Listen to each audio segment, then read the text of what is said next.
तो गाइज आज लेकर आए हम लोग मिनी मॉक टेस्ट नंबर 4 और आज के स्टेट में ना बहुत ज़्यादा मजा आएगा। रियली मैं बोल रहा हूँ बहुत ज़्यादा एनर्जाइज हो जाओ। आज का टेस्ट मैंने बनाया एकदम एग्जैक्ट एग्जाम के लेवल का। जब आप एग्जाम दोगे ना तो आप याद करोगे कि हाँ धीरज सर ने या फिर धीरज भैया ने क्या कहा था कि जो पेपर हमने यूट्यूब पे देख के आया है, जो क्वेश्चन हमने बनाया एग्जैक्ट वही लेवल का आ रहा है। खाली फर्क ये रहेगा ना कि वहाँ पे डर लगेगा आपको। डर क्यों लगेगा भाई? इंसान है, प्रेशर रहेगा और प्रेशर में आसान चीज़ें भी हम भूलते हैं। बट इसको भूलते हैं ना, इस आदत को सुधारने के लिए आप ऐप पे ए2जेड स्टडी ऐप पे भी मॉक टेस्ट है, कहीं पे भी मॉक टेस्ट लगाते रहो, मॉक टेस्ट लगाते रहो। ये डर आधा से अधिक खत्म हो जाता है। ठीक है, बाकी ओवरऑल कल मैंने रात में बहुत सारी पीडीएफ आपको डाली हैं टेलीग्राम चैनल के ऊपर। मिनी मॉक 3 तक दे दिया था मैंने, इंग्लिश की पीडीएफ दे दी हैं। जितनी भी पीडीएफ थी ना हमारे फ्री वाली यूट्यूब पे हो रही थी, वो सारी पीडीएफ को मैंने टेलीग्राम पे अपलोड कर दिया और मिनी मॉक 4 को भी दे दूंगा जल्दी।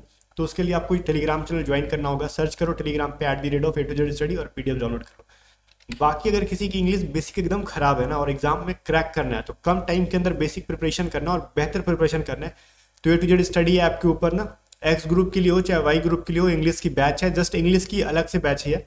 मान लो कोई एक्स का बच्चा है या फिर वाई का जिसको सिर्फ इंग्लिश पढ़ना है, वो 250 रुपीज़ में ज्वाइन करके पढ़ पाएगा।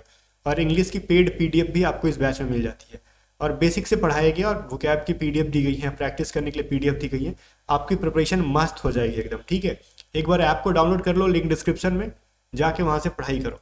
अगर किसी को वाई ग्रुप की कम टाइम के अंदर बेटर प्रिपरेशन करना, देखो हम दुनिया भर की क्लासेस नहीं कराते। आप मेरी कोई भी क्लासेस देख लो यूट्यूब पे चाहे कहीं भी, तो मैं दुनिया भर के कंटेंट देने में विश्वास नहीं करता हूँ। बहुत लिमिट में चीज़ों को दो जो एग्जाम में आने लायक है और उतना ही बताओ जितना एग्जाम के लिए ज़रूरी है। ज्ञान का बखान मैं करके क्या करूँगा? मैं अपना ज्ञान दिखा दूंगा आपको और आपके किसी काम का नहीं है, कोई फायदा नहीं है। तो हमारी पेड बैचेस में भी वही चीज़ है, बहुत लिमिट में हम लोग देते हैं। हम लोग क्या, मैं देता हूँ स्पेशली, मैं सारे सब्जेक्ट पढ़ाता हूँ। ठीक है, वाई ग्रुप के लिए। और वहाँ पे भी आपको ना कम टाइम में, कम से कम टाइम के अंदर आपको थोड़ी सी भी कुछ आती होगी ना बेसिक, तो मैं बोलता हूँ एग्जाम तक की आपकी प्रिपरेशन मैं करा दूंगा। आप जाओ इस बैच के अंदर ज्वाइन हो जाओ। स्पेस वॉरियर बैच जो है ना, इसकी प्राइस मैंने बहुत कम कर दिया, 500 रुपये। 13 रुपये और लग जाते हैं टैक्स के तौर पे, तो 513 रुपये। इसके अंदर आपको वाई ग्रुप की टेस्ट सीरीज अलग से नहीं खरीदनी पड़ेगी भैया, वाई ग्रुप की टेस्ट सीरीज भी मिल जाएगी। और साथ में हमारी जो पेड पीडीएफ है ना, 220 रुपये की पीडीएफ अलग से जो आती है, वो भी आपको अलग से नहीं खरीदना है। इसी के अंदर मैं आपको फ्री दे देता हूँ, मैथ, रीजनिंग, इंग्लिश, जीके सबकी प्रैक्टिस के लिए। ठीक है, तो इस बैच को ज्वाइन करने के लिए अभी आप ऐप डाउनलोड कर लो, A2Z study app, link description में। और बैच में ना जुड़ पा रहे हो, पेमेंट करने नहीं आ रहा है या फिर पेमेंट करने के बाद क्लास खोजने नहीं आ रहा है, व्हाट्सअप करो, हमारी टीम एकदम बैठी है आपकी मदद के लिए। व्हाट्सअप करो 7279047787 पे। या फिर किसी को अगर वाई ग्रुप की टेस्ट सीरीज चाहिए तो जस्ट 50 रुपीज़ में 3 महीने के लिए टेस्ट सीरीज हम लोग दे देते हैं। सारी सुविधा कम से कम प्राइस में मैं अवेलेबल करा रहा हूँ आपको। जो खेला है यहाँ पे आंसर छुपा नहीं हुआ था, मैं आंसर देखता हूँ कहाँ कहाँ नहीं छुपाया हुआ, आंसर छुपा लेता हूँ पहले मॉक का। देखो इंग्लिश का पहला क्वेश्चन क्या है, हमारा इंग्लिश का पहला क्वेश्चन है कि इसके अंदर आपको कॉमन एरर बतानी है। किसके अंदर एरर है? A businessman at our colony was found covid positive. ठीक है, एक बिजनेसमैन है कॉलोनी का जो कि कोविड पॉजिटिव पाया गया था। सही है, इसके अंदर कोई एरर दिख रहा है क्या? खोजो, कुछ ना कुछ एरर है भैया इसमें। नो एरर का ऑप्शन मैंने दिया ही नहीं आपको, तो खोजो क्या एरर है। देखो अब मैं बताता हूँ आपको। अब मान लो कॉलोनी में या तो कोई बिजनेसमैन पाया गया होगा कोविड पॉजिटिव, या फिर कॉलोनी का कोई इंसान पाया गया होगा। तो या तो मैं कहोगे ना कि हमारे कॉलोनी में एक बिजनेसमैन को कोविड हो गया था, या फिर कॉलोनी के एक बिजनेसमैन को, तो या तो मैं या फिर का।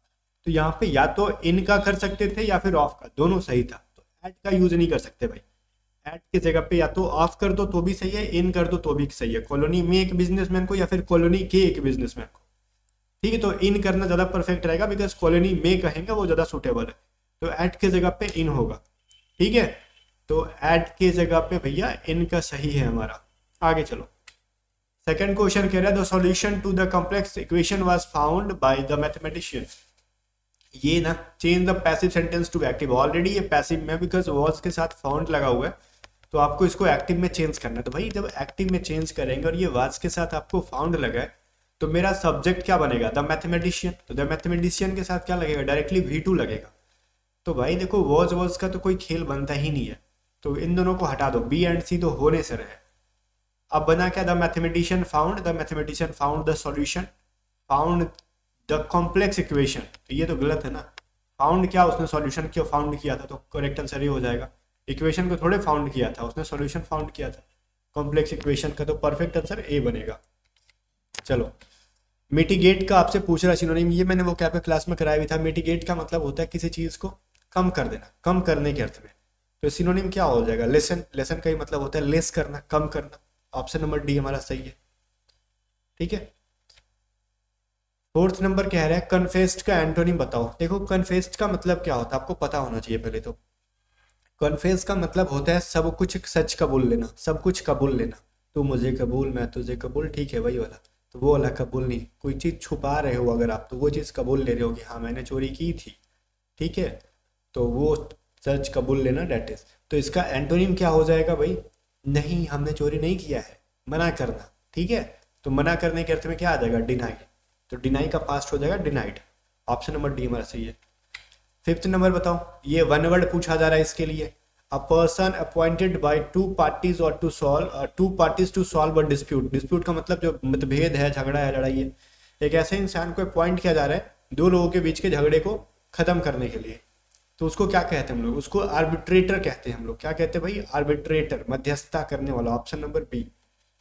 चलो आगे बढ़ते हैं। We live in dash an old house. हम लोग कहते हैं ना कि हम लोग एक पुराने घर में रह रहे हैं। पुराना घर कैसा हो सकता है, रेदर। अब तो रेदर का मतलब होता है किसी चीज से, कहते हैं ना कि इस काम को करने के बजाय, के बजाय के अर्थ में रेदर का यूज कर रहे हैं। तो यहाँ पे किसी चीज से तुलना तो कर नहीं रहे, तो रेदर का यूज नहीं हो रहा। फेयरली का यूज कब करते हैं, जब हम लोग कुछ भी निष्पक्ष के रूप में यूज कर रहे होते तो यहाँ पे वैसा कुछ सेंस है नहीं। Pretty and old house. अब प्रेटी का मतलब क्या होता है, कुछ भी अच्छा या फिर ऐसे कुछ दिखाने के लिए। तो क्वाइट का मतलब होता है बहुत ही ज्यादा। तो बहुत ज्यादा ओल्ड हाउस में रहते हैं ना कोई भी चीज। तो ऑप्शन से क्या लग रहा है मेरे को, we live in quite and old house ना, मतलब बहुत पुराने घर में रखते हैं।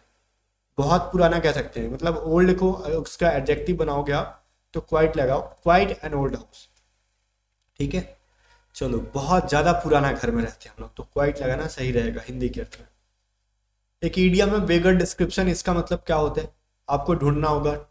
Taking first step at personal risk, to be impossible to believe और describe, wearing all responsibilities, none of this. Beggar description का मतलब होता है ना जो चीजें जिसको ना आप एक्सप्लेन नहीं कर सकते, डिस्क्राइब नहीं कर सकते, जिसका वर्णन नहीं किया जा सकता और जिसपे नहीं विश्वास किया जा सकता है, उसको कहते हैं बेगर डिस्क्रिप्शन। तो ये एक वन वर्ड नहीं है, इडियम है। ठीक है। इसका मतलब होता है कि ऐसा इंसान जिसका वर्णन ना किया जा सके, मतलब अनेबल टू डिस्क्राइब या फिर to be impossible to describe. तो बिलीव भी एक ऐड कर दिया, वो भी ठीक है, बट मेनली होता है जिसको हम लोग डिस्क्राइब नहीं कर सकते। तो ऑप्शन नंबर बी सही है इसका। 8th नंबर क्वेश्चन देखो, choose the correct spelling. Supersede का करेक्ट स्पेलिंग क्या है, तो सुपरसीड का करेक्ट स्पेलिंग आपका क्या हो जाएगा भाई इसके अंदर। अगर आप ध्यान से देखोगे तो सुपरसीड का करेक्ट स्पेलिंग क्या है, SUPERSED होता है। ठीक है। तो करेक्ट आंसर सी हो जाएगा इसका। आगे देखते हैं। फिर आपका एक है ग्रामर का ही क्वेश्चन है, the ball was caught by the fastest player. ठीक है। इसमें बताओ कहाँ पे एरर है। अब बॉल को क्या किया गया, रोका गया जो सबसे फास्टेस्ट प्लेयर था उसके द्वारा।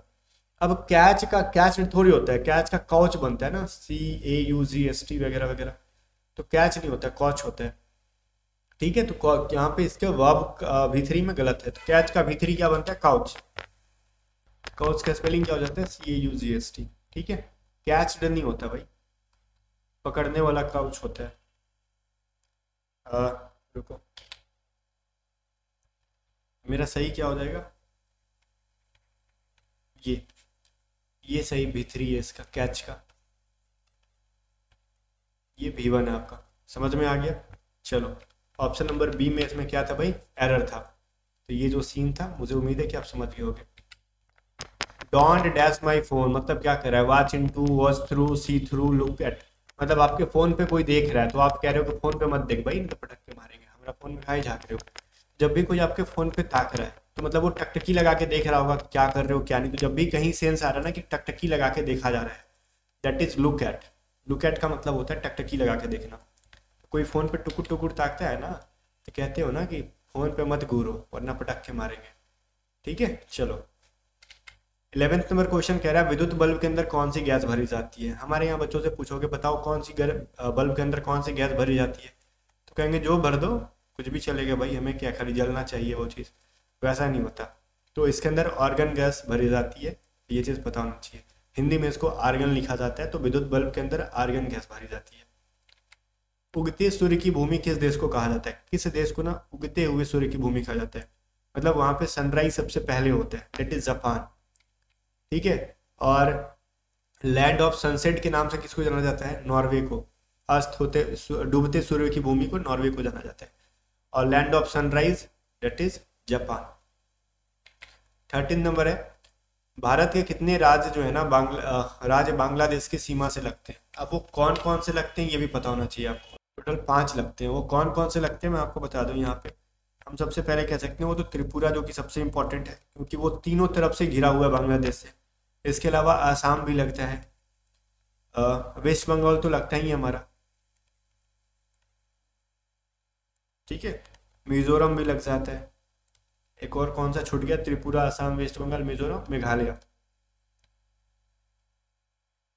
ये पांचों के पांचों लगते हैं, ठीक है। ये पांचों स्टेट बांग्लादेश से बॉर्डर शेयर करते हैं। ये सब सवाल एग्जाम में पूछ देते हैं।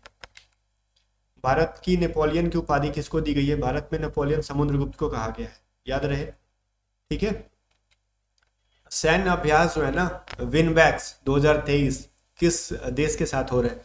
देखो विनवैक्स में क्या है ना, भी का मतलब हो गया वियतनाम, इस तरीके से याद करो, और आईएन का मतलब हो गया इंडिया। तो वियतनाम और इंडिया के बीच में हो रहा है। तो इंडिया वियतनाम कहाँ पे, ऑप्शन नंबर ए। अब इसी को INS कृपाण गिफ्ट में दिया गया था। ये चीज़ भी एग्जाम में पूछा जा सकता है, मैंने आपको पढ़ाया भी था। INS कृपाण किस इंडिया की तरफ से किसको दिया गया, वियतनाम को दिया गया। 100% किसी न किसी शिफ्ट में पूछेगा, ये चीज़ याद रखना। और विनबैक 2023 भी किसी न किसी शिफ्ट में पूछेगा। ये बहुत इंपॉर्टेंट दोनों सवाल है। मैथ का सवाल ये है ना, cos 47 degree sec 133 degree plus sin 44 degree cosec 136 degree की वैल्यू बताओ।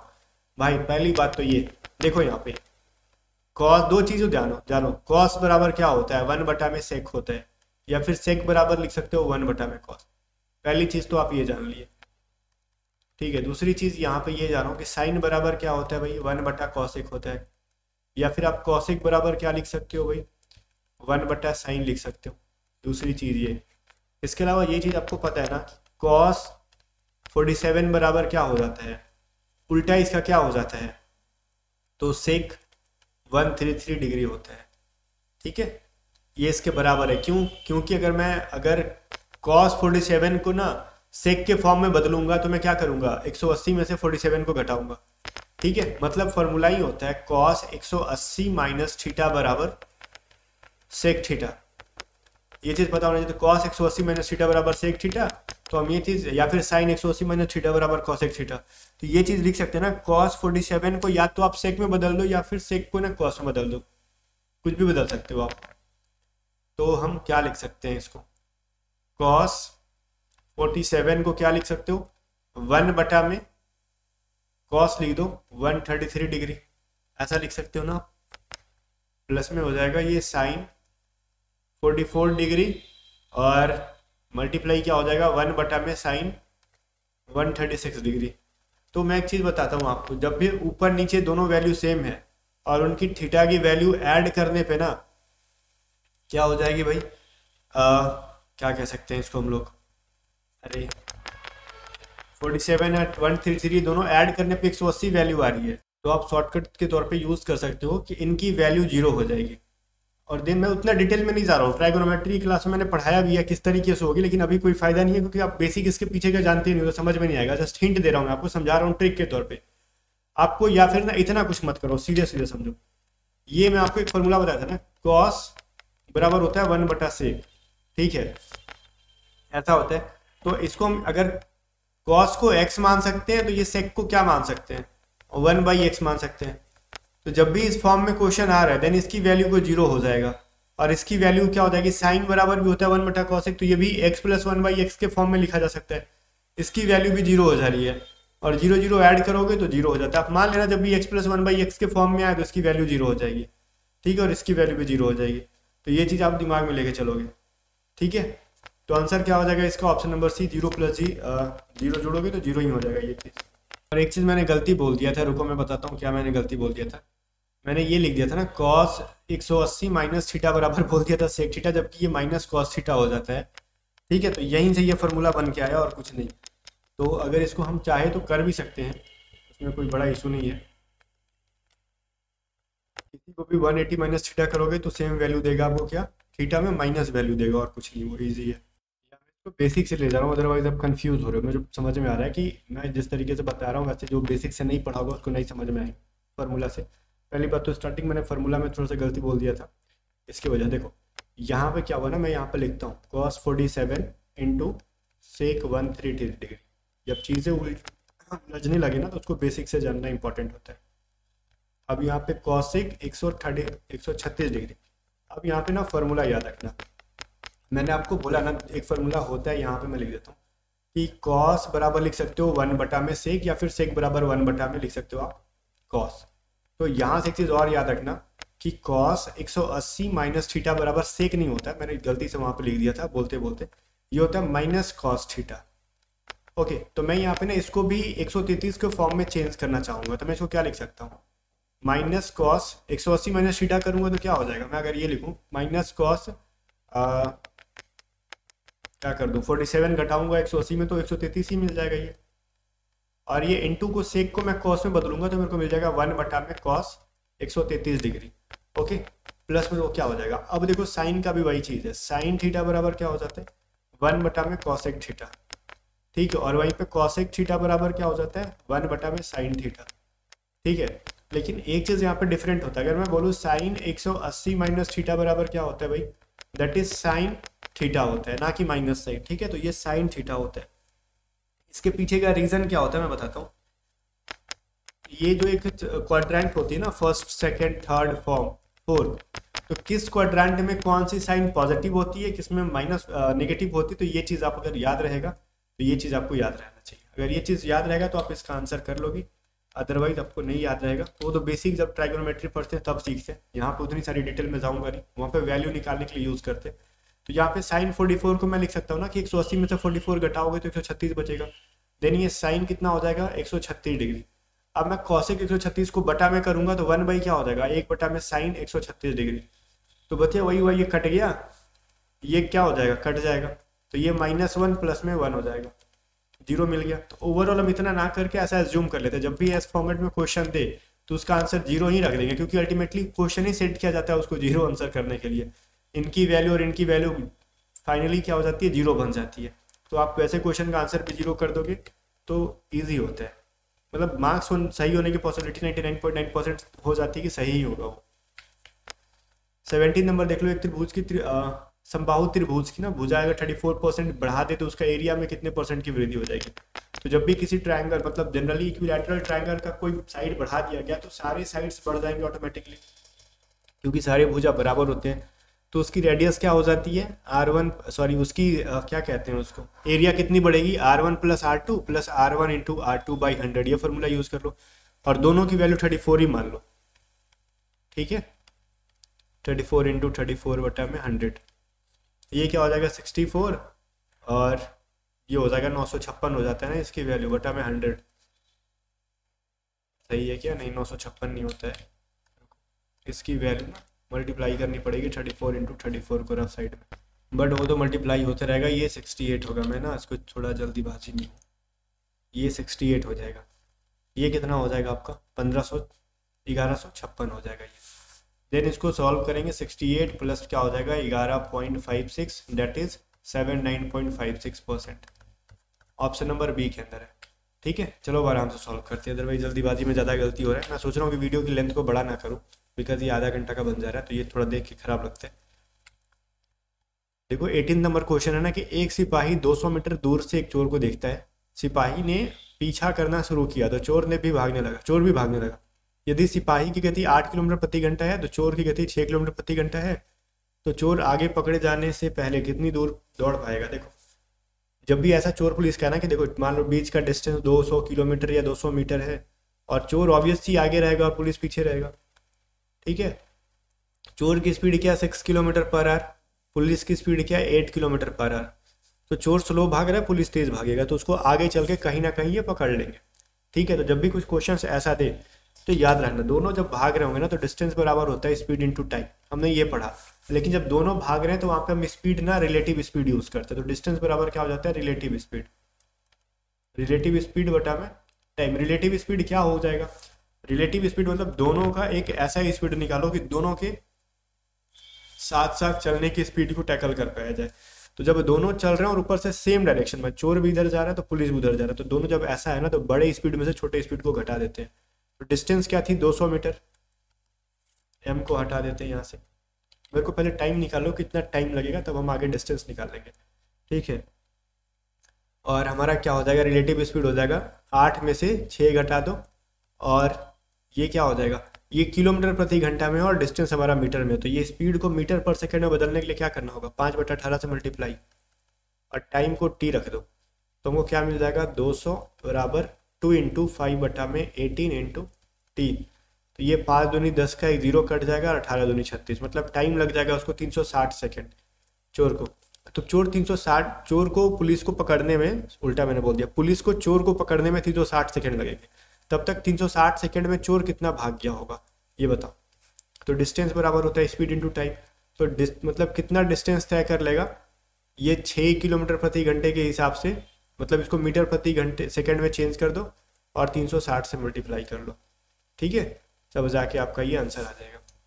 यही निकालना है ना, डिस्टेंस ही तो निकालना है ना अपने को, कितना मीटर भाग पाएगा। फिर मैंने 6 क्यों लिया, 8 क्यों नहीं लिया, क्योंकि मेरे को ये पुलिस कितना भाग रहा है वो नहीं पूछ रहा है, चोर कितना किलोमीटर भागेगा ये पूछा जा रहा है। पुलिस तो ज़्यादा भागेगा ना, उसकी स्पीड ज़्यादा है। तो ये घटा लो, 18 दूनी 36 और जगह 6×5 = 30, 30 दूनी 60, मतलब चोर 600 मीटर की डिस्टेंस कवर कर पाएगा। अगर वहीं पे पुलिस का रहता तो 6 की जगह पे 8 कर देते। ठीक है, तो ये हो जाता है 8×5 = 40, 4 दूनी 8, 800 मीटर पुलिस भागेगा। ठीक है, और क्योंकि 200 मीटर का गैप आ रहा है ना बीच में। चलो आगे देखते हैं। कह रहा है लाल, हरे और नीले पेन वाले एक बैग में दिए गए क्रम में लाल, नीले और हरे पेन का अनुपात 7, 4 और 9 का रेशियो है। यदि बैग में पेनों की कुल संख्या 320 थी तो उनमें से कितने पेन लाल थे। भाई देखो टोटल पेन कितनी है, 320। क्या है, किसका रहा है भाई, आपको सिंपल सा तरीका है, किसका पूछ रहा है, उसमें से कितने पेन लाल थे, तो रेड वाला। पहले मेरे को रेशियो लिखने दो, रेड, ब्लू और ग्रीन का रेशियो क्या है 7, 4 और 9। तो रेड का पूछेगा ना, तो आर बराबर क्या हो जाता है, तो रेड का रेशियो बटा में तीनों के रेशियो को ऐड कर दो, इनटू टोटल वैल्यू को मल्टीप्लाई कर दो, तो क्या हो जाएगा 7, 4 = 11/20, 9 20 हो जाएगा ना, ये 320। तो ये कट जाएगा 18 से, तो 18 7 56, 8 7 56, 7 5 11, 1 12, 12 मतलब 126 रेड पेन है। ऑप्शन नंबर डी हमारा। ये कैसे हो गया, कुछ गलती कर दिया है क्या हमने जल्दीबाजी में। ओह 16 होना था, देखो यहाँ पे 16 बार में कटना था, 16 दूनी 32 होते हैं, और यहाँ पे क्या हो जाएगा 112 हो जाएगा। ठीक है, हमने कैलकुलेशन में यहाँ पे गलती की था, 20 से यहाँ पे 32 है ना, मैंने 38 मान लिया था। ठीक है, 36 मान के 18 से घटा दिया था, बट ये 16 दूनी 32 कटेगा। अब हमारा आ गया 7 × 16। आज मेरे से गलती रीज़न पता है क्या हो रही है, क्योंकि अभी इतना ज़्यादा है ना क्लासेस करानी, मैं सोच रहा हूँ कि कम से कम ड्यूरेशन में। आप सोच रहे हो यूट्यूब पे 3 क्लासेस कराता है, फिर क्या पेड बैचेस अभी चल रही है लाइव में, क्लासेस लाइव में तो नहीं, मतलब ऑनगोइंग है। कोस्ट गार्ड नावी की, एयरफोर्स की, कोस्ट गार्ड असिस्टेंट कमांडेंट की, नेवी एमआर की, एसएससी जीडी की, इन सभी क्लासेस में पढ़ाना होता है। इसलिए मैं यूट्यूब पे ना उतना टाइम नहीं दे पा रहा हूँ, और दे भी रहा हूँ तो मैं सोच रहा हूँ कि कम से जल्दी थोड़ा करा दूँ, और कुछ नहीं। इसके पीछे का रीज़न है कि आज मेरे से कैलकुलेशन इतना मिस्टेक कैसे हो रहा है, तो रियलिटी यही है और कुछ नहीं है। ठीक है ना, बाकी इसको दिमाग में मत लेना कि इतना गलती क्यों कर रहा है, यही चीज़ है। बाकी मैं आपको सुधार दे रहा हूँ जहाँ पे गलती हो रही है। चलो, और ये मिनी मॉक बनाने में ही बहुत ज़्यादा टाइम जाता है। आपको पता है कि 25 क्वेश्चन सेट करने में ऑलमोस्ट 1.5 घंटे जाते हैं। उसके बाद रिकॉर्डिंग में देख लो जो टाइम जा रहा है। रवि एक कार्य को 40 दिनों में कर सकता है, ध्यान से बनाओ। रवि एक काम को क्या कर सकता है 40 दिनों में, सुधा उसी काम को 60 डेज के अंदर कर सकती है। यदि पहले क्या करते हैं ना, पहले दिन सुधा से शुरू करते हैं और एकांतर में काम किया जाता है, मतलब वो ऑल्टरनेट बेसिस पे कर रहे हैं। मतलब रवि और सुधा, सुधा क्या है 60 डेज के अंदर, तो मतलब पहले सुधा करती है फिर रवि करता है। तो 60 और 40 का आपका क्या हो जाता है, एलसीएम कितना हो जाता है ये बताओ। तो ये हो जाएगा आपका 120।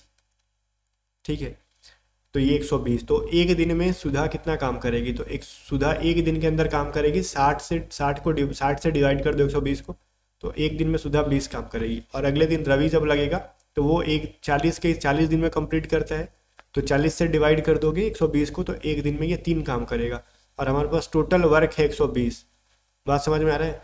तो एक दिन सुधा करेगी, एक दिन रवि करेगा, मतलब 2 दिन में मेरे को 5 काम मिल रहे हैं मेरे को। ठीक है, तो मैं 5 से डिवाइड कर दूंगा 120 को, तो 5 दूनी 10, 5 से के 20, तो मतलब 24 लग रहा है। तो 24 दिन मेरे को लगेंगे, तो 24 नहीं तो 5 से मैंने डिवाइड किया, तो ये 5 काम कितने दिनों में हो रहा है, तो 2 दिन में हो रहा है ना, तो 24 को मेरे को 2 दिन से मल्टीप्लाई करना पड़ेगा, तो 24 इंटू 2, तो 48 डेज के अंदर मेरा पूरा का पूरा काम खत्म हो जाएगा। चलो ऑप्शन सी सही है यहाँ पे। 21 नंबर देख रहे हैं, पी डी यू को 40 लिखा जाता है, ध्यान से देखना यहाँ पे क्या इंपॉर्टेंट है। पी डी यू को 40 लिखा जाता है, एच एक्स ओ को 34 लिखा जाता है, फिर बी एम डब्ल्यू को क्या लिखा जाएगा, ठीक है, ये चीज़ पूछ रहे हैं आपसे। बी एम डब्ल्यू है यहाँ पे, मैं भी लिखने वाला था। पी डी यू को अगर हम ऐड करेंगे तो 40 मिलेगा क्या, अगर पी 16 नंबर पे आता है, डी 4 नंबर पे आता है, ई 21 नंबर पे आता है, ठीक है, तो ये तो 16 कभी आएगा नहीं, तो ये क्या कहते हैं 40 कभी आएगा नहीं, ये कुल मिला के आपका 41 बन जा रहा है। तो फिर ये कैसे आ गया इसका आंसर 40, ये सोचने वाली बात है, तो सोचो थोड़ा सा उल्टा करके इसको। मतलब ये हुआ ना, जैसे जो वैल्यू इनकी है उसकी ऑपोजिट वैल्यू को ऐड करते हैं, बिकॉज सीधा से काम नहीं चलेगा। इसका मतलब क्या हुआ ना, जैसे पी कितने नंबर पे होता है, छोड़ो, पी डी यू, पी होता है 16 नंबर पे और 4 नंबर पे होता है डी और 21 नंबर पे होता है यू। तो पी का ऑपोजिट क्या होता है, जिसमें ऑपोजिट का मतलब मैंने आपको पहले ही बताया था, जिसकी वैल्यू 27 हो जाए ऐड करने पे, तो इसमें कितने ऐड करेंगे तो वैल्यू 27 हो जाएगा, 11, ठीक है। इसमें अगर 11 ऐड करेंगे तो इसकी वैल्यू 27 हो जाएगी, और 4 में मैं अगर 23 ऐड कर दूँ वैल्यू विल बी 27, और इसके अंदर मैं 6 ऐड कर दूँ 21 में, तो इसकी 27 वैल्यू हो जाएगी। अब सबको जोड़ दो, आपको 40 वैल्यू मिल जाएगा। वही काम अगला कौन सा है, बी एम डब्ल्यू नहीं, एच एक्स ओ, ओके ना। एच जो होता है कितने नंबर पे होता है, 8 नंबर पे, एक्स जो होता है हमारा 24 नंबर पे, ओ जो हमारा 15 नंबर पे। 8 में हम कितना जोड़ेंगे तो हमारा 27 आएगा, तो 19 जोड़ देंगे, एक्स में 3 जोड़ देंगे, 15 में 12 जोड़ देंगे। इसकी वैल्यू क्या लिखी गई है भाई, 34 लिखी गई है ना, आ गया 34, ठीक है। और वहीं पे अगला कौन सा है हमारा, बी एम डब्ल्यू।